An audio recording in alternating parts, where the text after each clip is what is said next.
पुढची बातमी लातूरमधून। लातूरच्या रेणापूर तालुक्यातील भंडारवाडी इथल्या रेणा मध्यम प्रकल्पाचे 2 दरवाजे हे 10 सेंटीमीटरने उघडण्यात आले। धरणाची पाणी पातळी ही नियंत्रित करण्यासाठी आज सकाळी 8:15च्या सुमारास प्रकल्पाचे 2 दरवाजे उघडण्यात आले। रेणा नदीपात्रामध्ये विसर्ग हा सध्या सुरू झालाय।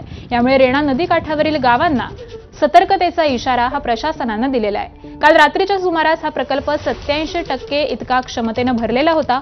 पाणलोट क्षेत्रात होणाऱ्या पावसामुळे हा प्रकल्प कोणत्याही क्षणी पूर्ण क्षमतेने भरण्याची शक्यता होती।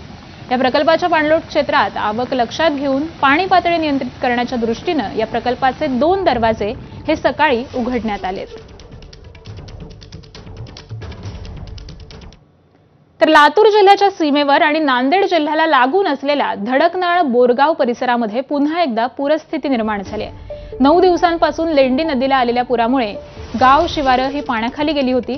मात्र ते पाणी पूर्णपणे ओसरायच्या आतच पुन्हा तुफान पावसाची हजेरी लागली आहे। लेंडी नदीच्या उद्यानामध्ये पाणी धडकमाळ बोरगाव या गावाच्या शिवारामध्ये शिरलंय, तर घरं देखील पुन्हा एकदा पाण्याखाली बुडाली आहेत।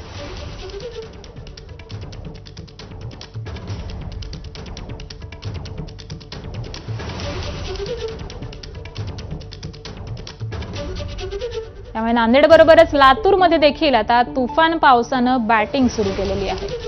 त्यामुळे अनेक घरांमध्ये आता हळूहळू पाणी शिरायला सुरुवात झालेली आहे। तर दरम्यान तळ कोकणाला रात्रभर मुसळधार पावसानं झोडपून काढलंय। सिंधुदुर्गातल्या